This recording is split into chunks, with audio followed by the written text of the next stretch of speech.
let's talk knitting, Bobbles.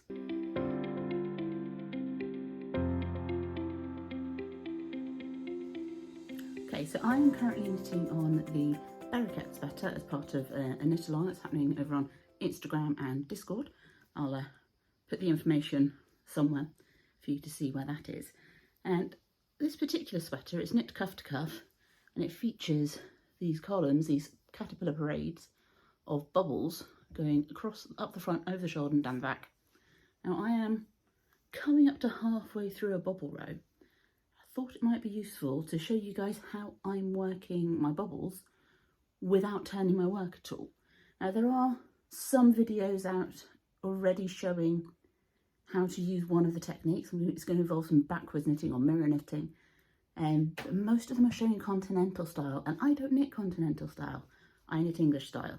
So I'll be showing how I work mine, English style, with mirror knitting, and how I pick up the stitches from down below without turning my work at all.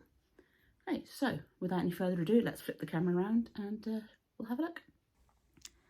So the first thing we're going to do to work our bobble is we're going to be knitting forwards, so however many stitches your pattern is telling you to knit.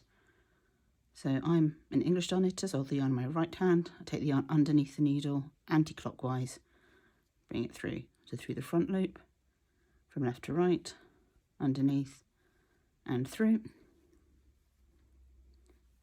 So to knit backwards, I'm reversing that process. So I'm taking the left hand needle, putting it through the back loop from left to right. Bring the yarn anti-clockwise, always anti-clockwise for a knit stitch when you're English style knitting. So over the top and through that loop, over the top and through.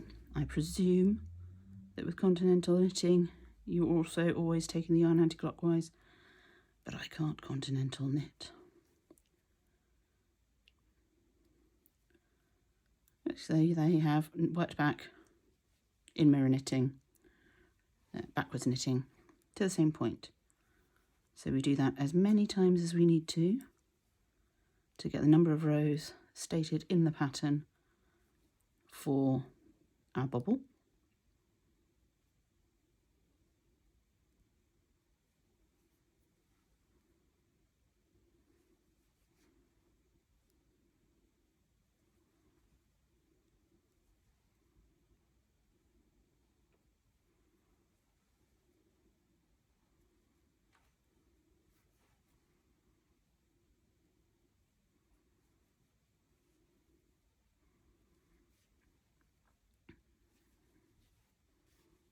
Okay, so now that we've got the number of rows called for in our pattern, we need to pick up some stitches from the base of the bobble on the wrong side.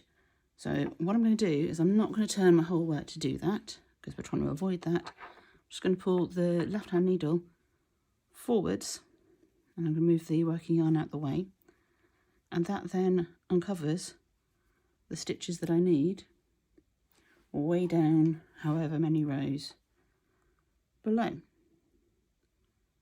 So at the base of that little pillar of stitching, I can pick up however many stitches I need. Bring my two needles together, so my double pointed needle and my left needle, and then I can knit through both of those stitches together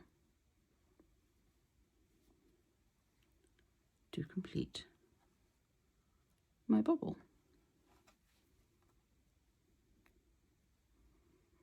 I find this is the trickiest bit, is getting your yarn over through both stitches.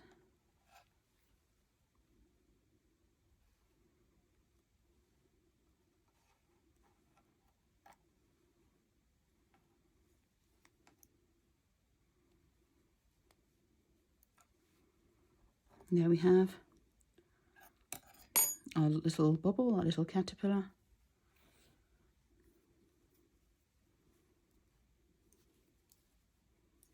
Joining the parade.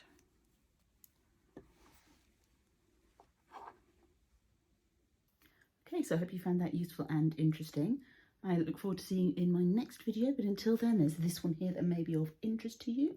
But until then, happy crafting and bye-bye for now.